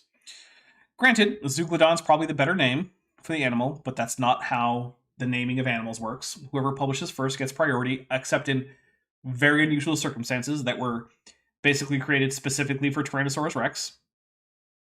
Because that's a whole thing. Feel free to look it up. It's a weird story. Anyway.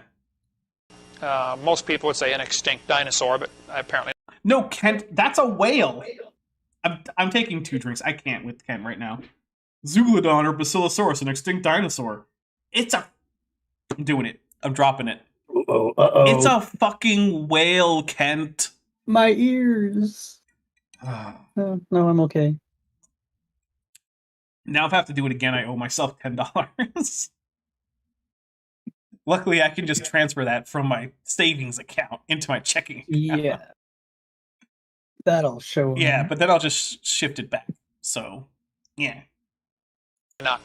It hasn't been seen since '72, when they had a big flood and the river filled in quite a bit. The river used to be 100 feet deep. Now it's only 50 feet deep at that point. But Arkansas Senate passed a resolution to protect the White River monster. Jupiter, Florida, something was seen. Here's the article about the guy who saw it. He told me he saw this creature surface as he was flying out 7 or 8 miles off the coast of Jupiter, Florida. Great name for a city, by the way. I really like that. John Messick wrote me that email about this creature. In Vermont, there's a lake between Vermont and New York called Lake Champlain. Champy! That's where Champy lives. I know about this one. I like Champy. It's because there's a bunch of like kitschy little like knickknacks that you can get in the Champlain area that like have Champy on them, and somewhat endearingly, Kent Hovind's, in the context of this video, his future ex-wife, Cindy, while giving a tour of the quote-unquote science center at Dinosaur Adventureland, she had some of these kitsch knickknacks about the Lake Champlain monster, and she was like, look, it has a forked tail, and this dragon over here has a forked tail. And so I spent hours reading through sightings of the Lake Champlain monster to see if anyone had reported a forked tail. No one had ever even reported seeing the tail. And she's like, but look, it has this thing. And I'm like, Cindy, that's just an artist importing the idea of dragons having forked tails. There's no eyewitness accounts of a forked tail. It's not evidence of anything. Oops. Yeah, it was... Look, I love Cindy, and it was adorable. But it was also like, oh, come on, Cindy. Come on, please. Fade to Grade, check to buy the copyright. Oh, I love a good Alamando Calvo reference. Says, I met a man who told me he took pictures of your sea serpent but he has to use the film to make a tourniquet. But he had to use the film to make a tourniquet to save a jackalope. Well, I hope the jackalope survived. That's awesome. Oh, man. Many people claim they've seen the Lake Champlain monster. I talked to Sandy, who took this picture on the front of the book. I said, Sandy, do you think you saw a dinosaur? She said, oh, no. I know I saw a dinosaur. I've actually seen that interview. What makes it a dinosaur? He doesn't know. Any sea creature could She and her just be a husband, too. dinosaur, I guess. Yeah, I guess. When you don't know what a dinosaur is, why not? Kids watched it for 10 minutes, and she describes that on the videotape number 3 again. So I'm actually familiar with this because, like I said, I've looked into this. I think I've actually responded to this interview directly on my channel before, possibly in the Cindy Lincoln series. And the thing is that the area that this woman claims to have seen this monster is like, it's like 12 feet deep. You cannot hide a plesiosaur in 12 feet of water, right? It's barely enough for them to submerge at all, and they cannot simply just stay there.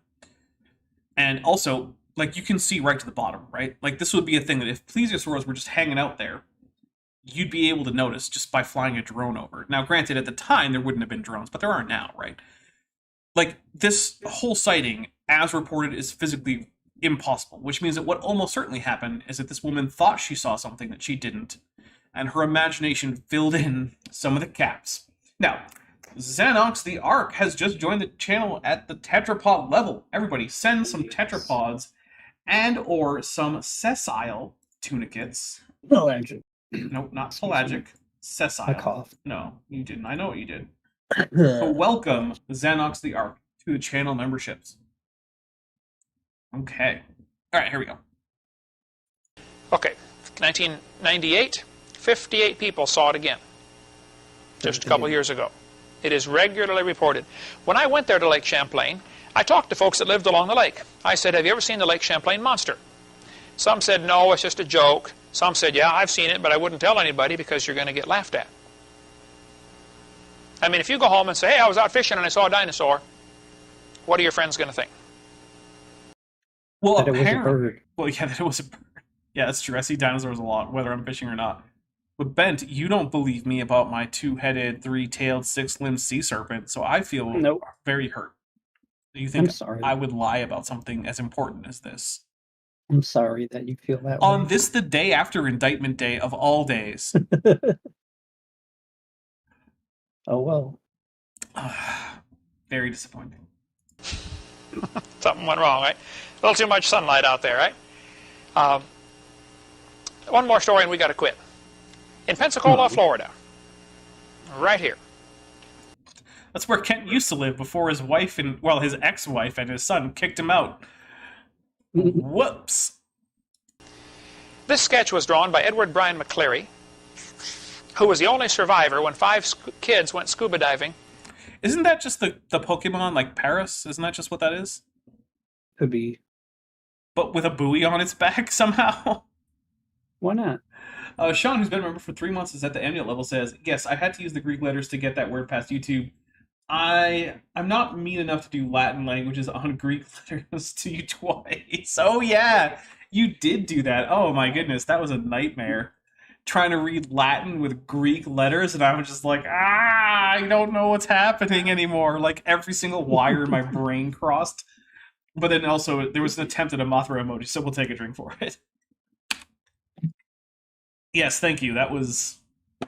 Trying to read Greek transliterated Latin really did just shatter my mind. It was like staring into the eyes of Cthulhu or something. Oh, yeah. Oh, I think I hit the wrong button. All right, here we go. You know where the sunken ship is out off the base there, Steve? You ever seen that old sunken ship sticking up? What's the name I haven't, but okay. of that ship? The Massachusetts, I think? Hey, I've been to Massachusetts. Nice. Yeah, it's a nice place. Get the clam chowder in a bread bowl, right? They scoop out, they fresh bake a piece of bread, right? They cut off the top, they scoop out the middle of the bread, right? So it's mostly just crust. And then they ladle the clam chowder into that. And then you eat that with a spoon, and when you're done, you're left with the entire crust of a whole loaf of bread that's just soaked in clam chowder. To eat. Yeah, and then you eat it. It's great. It's one of That's the so greatest good. things, yeah. Like, if you are okay with eating clams, because I know some people aren't, that's fine. If you eat clams, and you're in Massachusetts, get the bread bowl clam chowder. But you have to be someplace on the coast, right? If you try to get it in, like, someplace inland, who cares, right? Like, so, like, go to Gloucester, maybe Boston, someplace like that, right? It's on the coast, someplace where they actually do fishing, which actually means maybe not Boston. Like, go to Gloucester. Just go to Gloucester. Gloucester's great if you like seafood. Okay, enough of me. Like, hey, you know what? Chamber of Commerce of Gloucester, Massachusetts. If you want to sponsor a video, I will talk up the amazingness of your seafood. I'll do it because I've been there and it's really good. Sean, who's been a member for 3 months, is at the annual level. Says, "Yes, I had." Oh wait, no, that was old. Why did I think that was a new one? I don't know. It's probably the soju.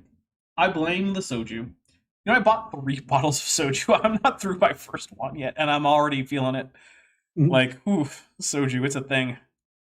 Anyway, they sank it, I think, as target practice after the war, purposely or something. But it was an old ship they're getting rid of. So these guys are going to go out scuba diving. That's a pretty good distance out to this ship, okay? And Edward McClary is the only survivor. Here's his... Strawberry Artificial Official Bootleg Edition has celiac disease. I'm sorry. Oh, Yeah, that sucks. let's see. Look, I can't help with that. You can get clam chowder not in a bread bowl. It's not as good, but it's still really good. Because, like, if you're in Gloucester, you're getting clam chowder. That's basically the best place to get New England clam chowder in the world, as far as I'm concerned. Which also means in New England, because if you're getting New England clam chowder, you better be in New England if you want the best clam chowder. New England clam chowder, that is. Just don't get Manhattan clam chowder. Why would you want a tomato-based clam chowder? It's gross. No one would. Yeah, just don't do it. Nobody likes those. Not even Kent likes those. Yeah, no, it's gross. New England clam chowder all the way. Here's his report, word for word. He said, we were in an Air Force rescue raft. Now understand, one of the kids who did not come back, his dad was real high up in Air Force Sea Rescue. So he had gotten on one of these big Air Force rescue rafts, and these 5 kids, late teenagers, 16, 17, 18, 19, are going to go scuba diving. He said, we were bound for a sunken ship a few miles off the coast. Midway out, we were caught in a storm and dragged out to sea. When the storm cleared, we were in a dense fog, and we began to hear strange noises, rather like the splashing of a porpoise, also a sickening odor like that of dead fish. The noise got closer to the raft, and it was then we heard a loud hissing sound. Out in the fog, we saw what looked like a long pole, about 10 feet high, sticking straight up out of the water. On top was a bulb-like structure. I assume he means light bulb shape, round, with a beak on it, like the other creature we saw a minute ago. It bent in the middle and went under. Hey, there I am. It appeared several more. What? Said, hey, there I am. Bent. Yeah, bent. Yeah, It bent. got it. That's me. Nice. More times getting closer to the raft. The silence was broken once again by something out of the fog. I can only describe it as a high-pitched whine. We panicked. All 5 of us put on our fins and went into the water. Now at this point, people asked him, why didn't you stay in the raft? Yeah, if I were panicked. Yeah, but if I were scared of something in the water, I wouldn't want to I get would in the jump water, in the water. right? That is really bizarre. It's like, oh, I'm panicked by this alligator in the water. Let me jump into its domain. Right. Yeah, or just don't, but okay. He said, man, I don't know. It's all we could think of. You know, this thing's getting closer. You know, we're scuba divers, so we felt safer in the water. That's dumb. I'm taking a drink. I can't. Nope. That is ridiculous. We're scuba divers. We felt safer in the water with the giant sea monster. Okay, yeah. That we can't see in the fog. Yeah, this would immediately be something I just was like, no, this guy's lying. This is not how it went down. I don't know if he's lying to cover up something he did. I don't know if he's lying just to be famous. I don't know, but that's not a thing that happened. Savage Eric Hovind's Tie Collection Cobra for $2 says, a group of poles with bulbs on the end is an AIG. Take a drink. Here we go. That probably a dumb mistake, but, you know, they did it. Keep together and try for the ship, I yelled. After we were in the water, we became split up in the fog. From behind, I could hear the screams of my comrades one by one. I got a closer look at the thing just before my last friend went under. The neck was about 12 feet long, brownish green and smooth looking. The head was like that of a sea turtle. There appeared to be what looked like a dorsal fin when it dove under for the last time. Also, as best I'm able to recall, the eyes were green with oval pupils. Oh, okay. And a sea turtle head, but with teeth, which sea turtles don't have. So it had a beak and teeth? Well, that's not any Plesiosaur I'm aware of, because Plesiosaurs didn't have beaks despite being stem turtles. And they also didn't really have dorsal fins, so I don't know why Kent is going with this as evidence for his late surviving. Because Kent doesn't know these facts that you're stating. It's true, Kent has no idea what a Plesiosaur is. That's a good point. Clueless. Yeah, that is a good point. I don't think we're going to hit the 2-2 number, though, Bent. Aw. Yeah. Well, we have it now, so we got another 30 minutes to enjoy it. Well, we're almost halfway there. Almost. The guy's getting a pretty good look at it. He swam to the ship. He said, I finally made it to the ship, the top of which protruded from the water, and it still does today, by the way, and stayed there for most of the night. Early that morning, I swam to shore and was found by the rescue unit. That's the sketch he drew as the only survivor. You know how I said that this sounded like something that was made up to cover up something he did? Yeah. You know how he's the only survivor? Uh-huh. This sounds like he killed a bunch of people and made up a monster story to cover it up. They were just teenagers. Yeah, that sounds like he killed a bunch of teenagers and made up a story to cover it up. But also, Too Young to Feel As Old has gifted 5 Dapper Dinosaur memberships. They went to Grungjavaldi Gurnison, Rusty Longshanks, Daryleen Drews, Ben Joyner, and Binge Thinker. Send some tetrapod emojis and some sessile tunicates. I sent a sessile tunicate. Yeah, you sent one. I appreciate that. But I dislike all of the pelagic tunicates that are gross and blasphemous. But they belong there. All right, well, let's take 5 drinks. So here we go. What? Shot. Wedge. Losh. Var. Here we go. 5 drinks. But this time we counted in Klingon. I don't know if you noticed. I did notice. We are past the halfway point now. Nice. Yeah. And for $2, Savage Eric Hovind's tie collection, Cobra says, so they were attacked by an aquatic phosphoracid. That would be cool. I would pay to watch that movie. The Aquatic Terror Bird? Aquatic phosphoracid? Yeah, that would be really cool. No, I think this guy killed his buddies. Honestly. It's a shame. Yeah. I think that's what happened. I think this guy's a murderer, and he made up a crazy story, and there was no evidence of him actually having killed them, so they couldn't secure a conviction or anything. They probably couldn't even charge him with the evidence they had. But yeah, I think that this is a story to come up with, like, oh, this might have been a murder. Yeah. That's what it sounds like. That's a shame. Yeah, well... Steve Reno for $2 says, Ken probably knows about killing teenagers. I mean, he knows about letting 7-year-olds drown, so I wouldn't put it past him. I told this story in a meeting when I was speaking at Fort Walton Beach down the road here. A lady came to me afterwards. Her name is Val Bill. There's her address. She said, Mr. Hovind, my stepson, Larry Bill, was one of the kids who did not return. She said, my husband, his dad, was involved in Air Force rescue for the government. If the president would have gone down, he would have been one of the ones to go after him. The guy was real high up in rescue. He said they searched in vain. One drowned teenager was found. One body was found. The other 3 were never found. I called Edward Brian McCleary. I chased him down. He's in Jacksonville, Florida. He refuses to talk about it. His wife... Yeah, on advice of counsel. ...told me, after this incident, when he was like 18 years old, he became an alcoholic and a drug addict. And he doesn't want to talk about it. He's afraid it'll, stir up these memories or something. But that was right here in Pensacola, Florida. All right, we got a ton of more material you can read. Watch our video number 3 and get more on that. The point is, I think there are some dinosaurs still alive, including... You spent this entire time talking about no dinosaurs at all. And even on the previous episodes, you provided literally nothing but eyewitness accounts, which are mostly worthless. And pictures that are hundreds of years old. Yeah, and are mostly just sketches or, like, unidentifiable shape in water. I'm taking a drink for this. This is with no scale. Yeah, with no scale. This is dumb. Yeah. Goodness. Some pterodactyls. Oh, and pterodactyls, don't forget. I've gathered a ton of material on pterodactyls still living.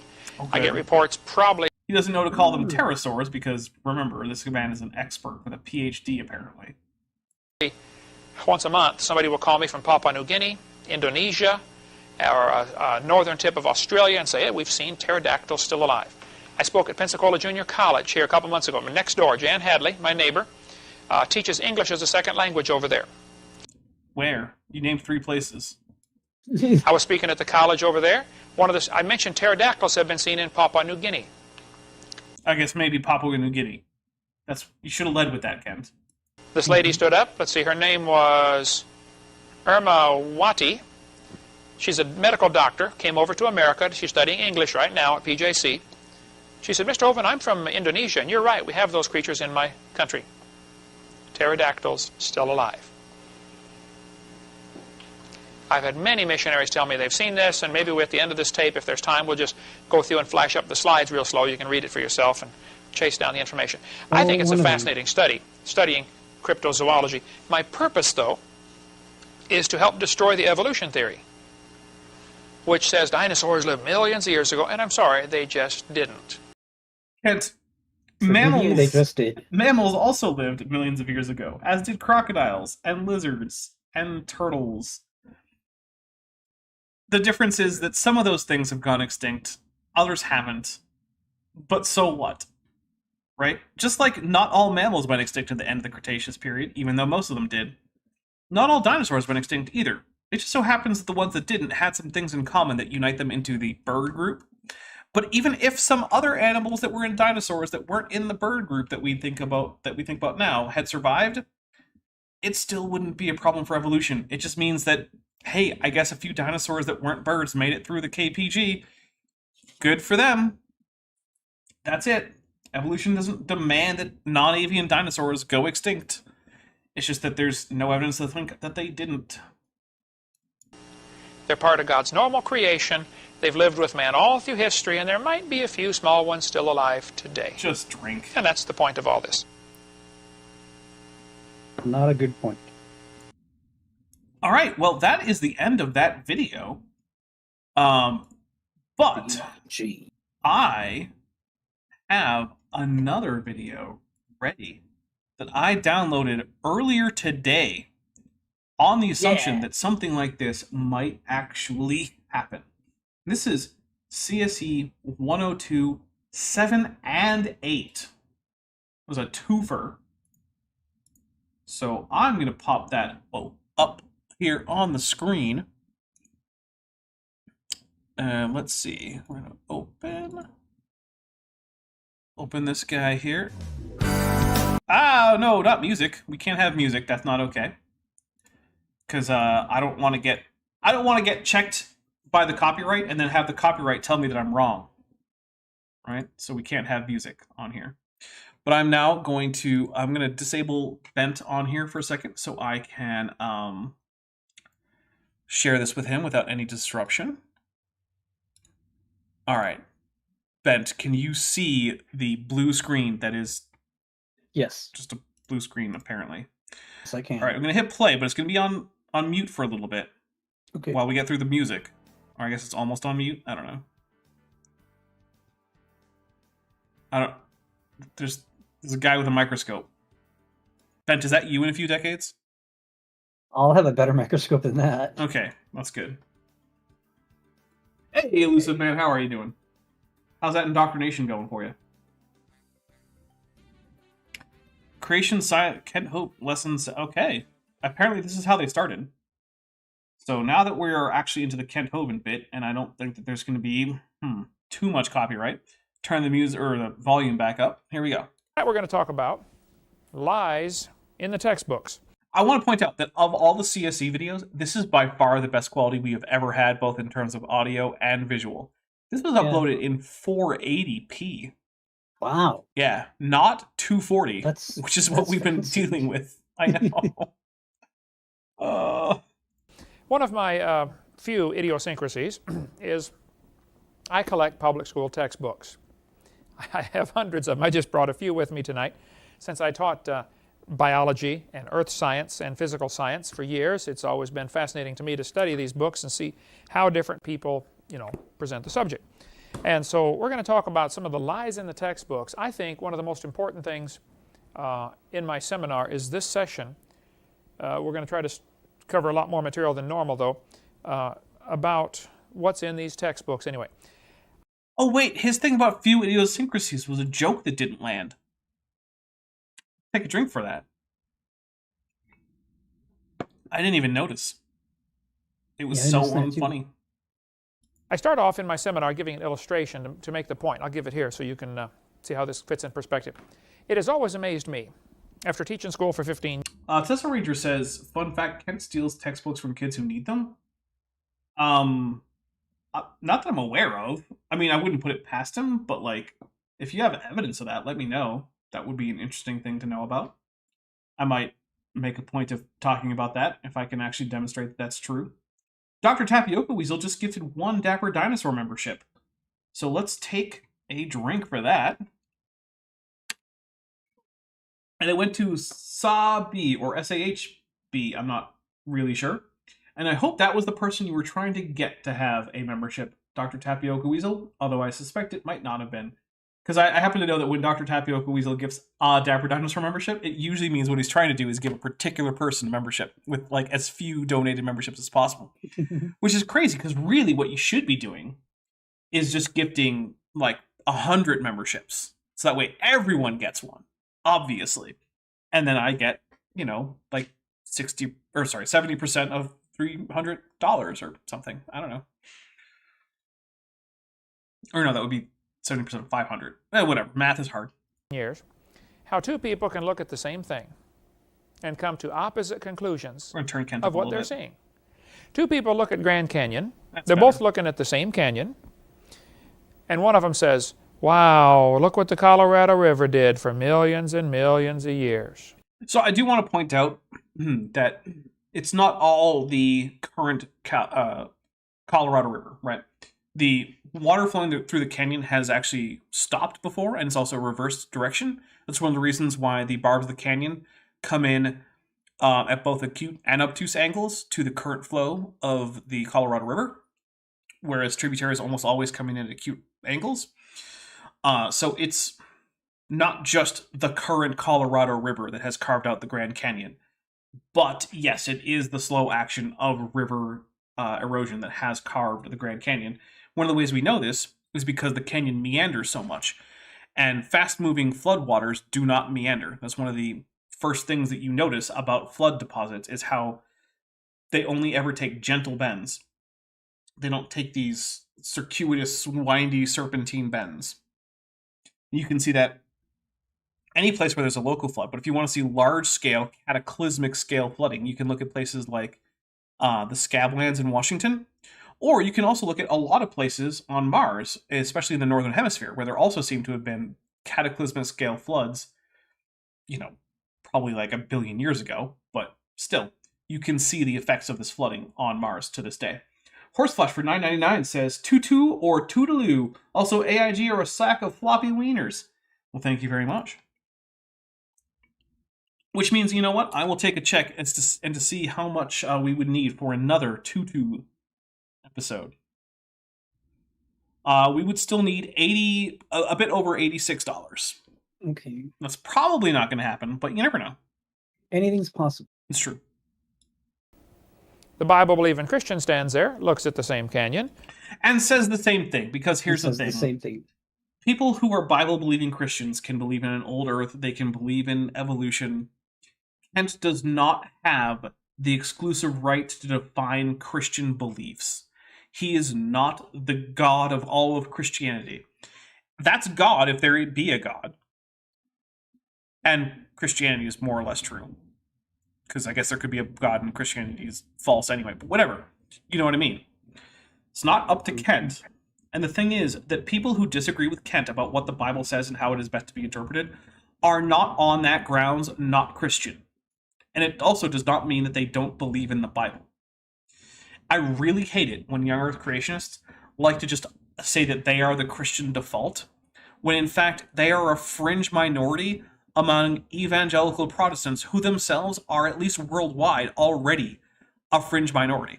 If you want to see the average Christian, find the average Roman Catholic or Eastern Orthodox Christian. Put those two together and you have the vast majority of Christians. Those are the average Christian. The average Christian looks very little like an evangelical Protestant young earth creationist. Kent is not the default for Christianity. Savage Eric Hovind's Tie Collection Cobra for $8.60 US says AIG is a bag of objects shaped like this. Then says 8 equals greater than within an order of magnitude. Well, what's an order of magnitude between friends? Am I right? We'll take a drink. Exactly. Which means it's finally time to open up the watermelon soju, which has unfortunately kind of reached like almost room temperature, but that's okay. There's still a little bit of ice left in this glass to help cool it down. I don't normally drink soju on the rocks. I normally just drink it neat. But like, if I'm gonna have it out for a while and only drink it when drink triggers come and whatnot, I want it to stay cool. So, you know what? I'm gonna just call an extra drink trigger just so I can taste this, see how it is. I'll drink to that. You know, it does not taste all that much like watermelon, but it's not bad. It's a little on the sweet side. All right, here we go. And says, wow, look what the flood did in about 30 minutes.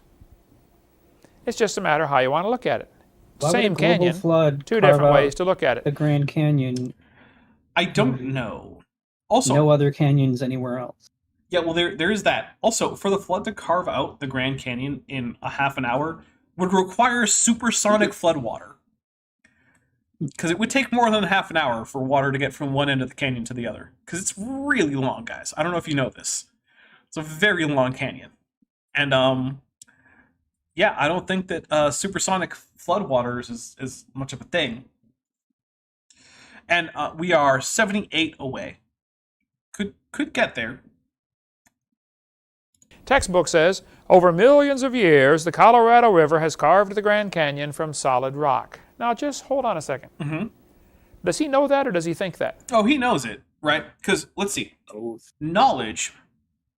There's two ways to talk about knowledge, right? Some people say, I know this because they're very highly confident. Okay, great. That's not a great definition of knowledge, right? Because anything that you're convinced of, no matter how stupid, can be called knowledge. A better definition, the one I tend to use, is that knowledge is justified, true belief. So, does this person believe that? Well, yeah, they said it, and it's probably something they believe. I don't think they're lying about this. Even if they're mistaken, they probably believe it. And Dr. Tapioca Weasel has gifted a Dapper Dinosaur membership, which went to James Duncan. Thank you very much, Dr. Tapioca Weasel. And actually, now that I think about it, I forgot to add in the effects of those two one gifted. So we're actually only 68 away. So take that. Is it justified? Well, yeah, we have literally an entire canyon of evidence of how the canyon formed, and it formed slowly. We can tell because of the meanders, we can tell because of the current erosion rates, we can tell numerous reasons that this is in fact a fairly slow process. And we can also say that it happened for millions of years. Now, the last part, is it true? Unfortunately, humans do not have direct access to absolute truth. It would be nice if they did, but they don't. So the best we can say is, well, it's so likely to be true that if you were to say that it's not, you would basically either have to be just incredibly ignorant or a liar. And so, in the truth department, that's where it's the shakiest, but I would say that yes, this is true, this person has justification for it, and they believe it. Therefore, it is reasonable to conclude that this is in fact knowledge, and that this person knows it. They also think it, because in this context, think is just a synonym for believe. He doesn't know that. He thinks it took millions of years to form the Grand Canyon. I do debates all the time. Last night on the show, we were on the radio all night long till 4 in the morning. Several of the folks that called in were talking about, oh, Grand Canyon took millions of years to form. No, it didn't take millions of years to form. I tell them in the debates, this one professor said, obviously, Mr. Hovind, it took millions of years to make the Grand Canyon. And Ken, did you have a comeback that's more than, nuh-uh? Because that's just personal incredulity. That's not an argument. That's not really anything. I said, well, sir, did you know if you built a dam across Grand Canyon, a huge lake would fill in behind it? I'm taking a drink. Bent. What if I built a dam over any hole in the ground and that had water input? What would fill up behind that dam? The water. Mm-hmm. Now, let's say that the hole in the ground that I put this dam across was really, really, really big. How big would that water be? Pretty big. Yeah. What's the significance of this?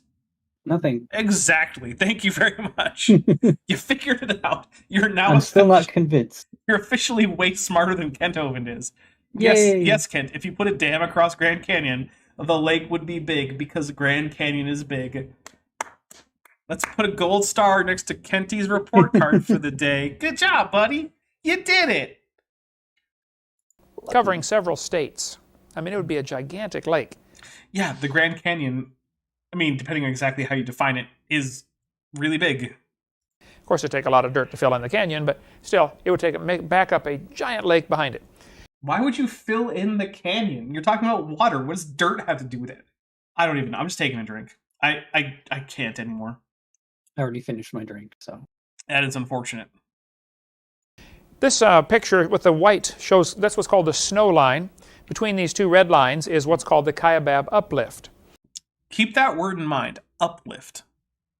Now, Grand Canyon, it cuts right across the middle of a ridge, sort of like a long, narrow mountain called a ridge. If you push the carpet up against the wall, it would wrinkle. Wait, you can't see Bent? Oh, I forgot to turn you back on. I'm sorry. What? Oh my goodness. I'm so sorry, everybody. Am I invisible? Can you hear me? They could hear you, but they couldn't see you. Okay, as long as they can Oh hear my goodness. me. I'm so sorry about that, everybody. And also, please forgive me. I forgive you. Thank you. This time. All right. I'll try not to let it happen again. I do feel bad about it. Don't feel bad. It's too late. I already do. Don't tell me how to feel. Stop feeling bad. Maybe. I didn't tell you how to feel. I told you how not to feel. That would make a ridge. Grand Canyon is a slice right across a ridge called the Kaibab uplift. Kaibab. Kaibab. Yeah. The top of the Kaibab uplift, that ridge, is roughly 7,000 or 8,000 feet above sea level. Wow. Way up there. That's true. We'll take a drink. Now, the bottom of the canyon, where the river is only 1,800 feet above sea level, so it's more than 1 mile deep. And that's also basically true, so we'll take a drink for that. And also, Strawberry Artery Official Bootleg Edition, goodness, says, if it was a global flood, why aren't there Grand Canyons everywhere, Kent? Yeah, good question. Why aren't there statues... Hold on. Why aren't there statues decapitating people and making them into crowns all over the country, Kent? Why, Kent? Oh my goodness, I love that. The answer is because there's not enough Giza glass to go around for all the statues, Strawberry. We all know that.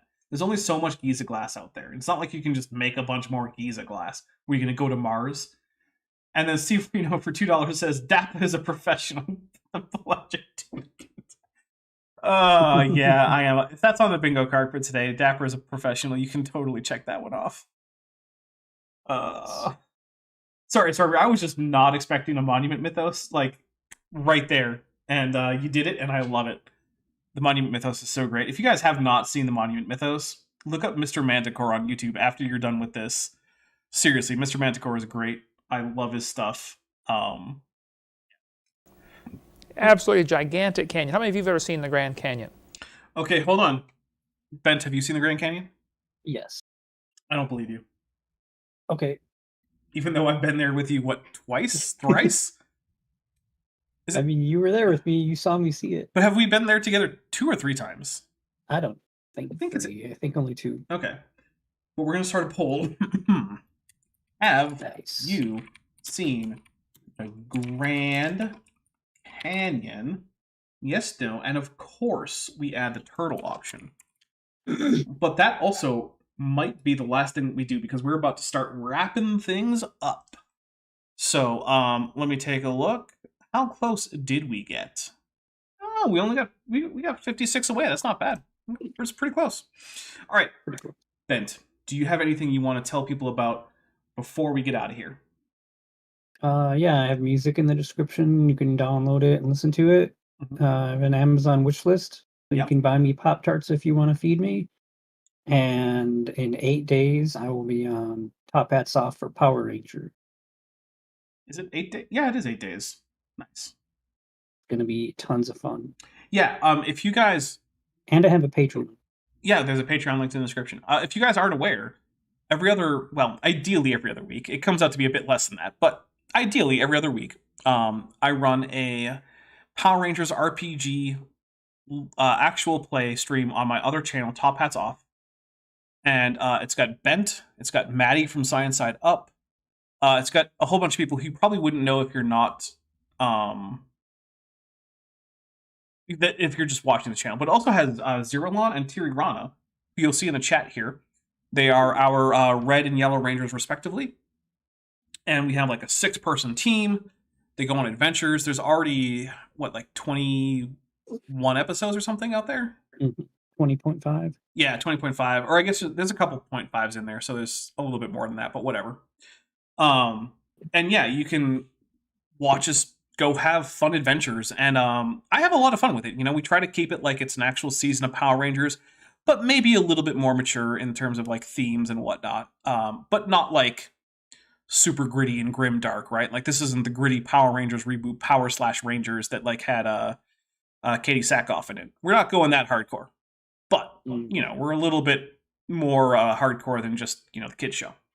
It's a really fun time. I like it. Of course, I run it. I did a lot of the art stuff. There's 3D renders of the various Rangers, their little command center stand-in. A lot of the monsters also get full 3D renders, stuff like that. So check it out. It's a lot of fun, I think. But that is not primarily what we're here to talk about, because we're going to go on to what else is new on this channel. So, on Thursday, the 17th of August, 2023, at noon Pacific, 3 p.m. Eastern, Lucy, Biped or Quadruped, 3 Ways to Lie About Evolution, Part 404, with David Menton, will be premiering. That is obviously it's the end of that particular series with David Menton.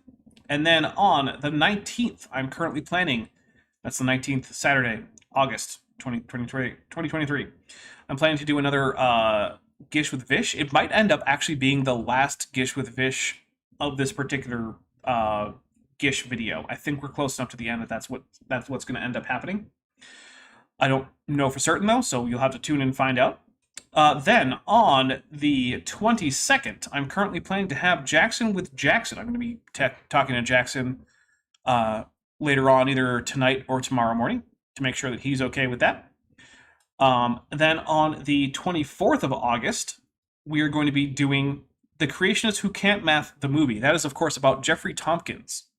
And in case you don't know, Robert Carter recently made a response to Erica's video about Jeffrey Tompkins, attempting to defend Jeffrey Tompkins, in which he said 2 interesting things. One, that he's not going to actually specifically address any of Erica's points, which, why did you make the video then, buddy? And 2, he admitted that the Answers Research Journal is a fake journal. So that's also fun. Yeah. It was weird. It's on my community tab if you go to my community tab. But yeah, that will be The Creationists Who Can't Math. Now, on the 26th, I plan on either having another Gish with Vish or a Dapper Reacts, depending on what we get to, Vishanti's availability, stuff like that. Now, I do also want to point out that on the 2nd, I'm going to be having Dr. Zach Hancock back on to talk about his exit from Young Earth creationism.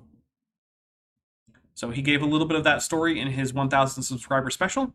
But he's going to be back on. If you remember, he was on here when I did the response to Sal Cordova's fake response to me, because you'll notice the Sal Cordova bitch timer is still up there because he has not seen the videos he responded to. But he purported to respond to them, so I brought on Zach Hancock, who is a population geneticist, PhD.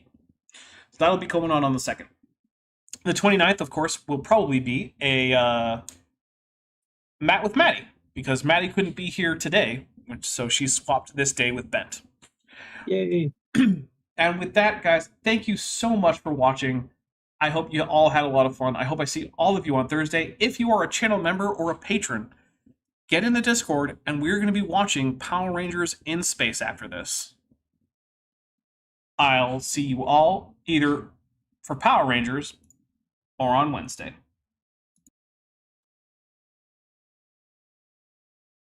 Hey, before you leave, I just want to take a second to thank my patrons and channel members, especially those pledging $20 or above. Kent Hovind, Tapioca Weasel, Whispers, Elron Teller, Phil Havara, Ian Chen, Kelvin Brostick Van Manen, Landon Knoll, Mabbity Babbity, Monkey They Them, Mrs. Spexinder, Sphincter of Doom, and the Venerable Bede. It's because of my channel members and patrons whom you're seeing on screen that this channel can stay afloat. Without you, it would all shut down. If you want to join the team, there's a link to join the channel below this video, and there's a link to join the Patreon in the description. On the Patreon, you can get a 10% discount for pledging annually, and either way, you get early access to virtually all of my scripted videos, often 3 to 5 months before they come out for the general public. Thanks for watching.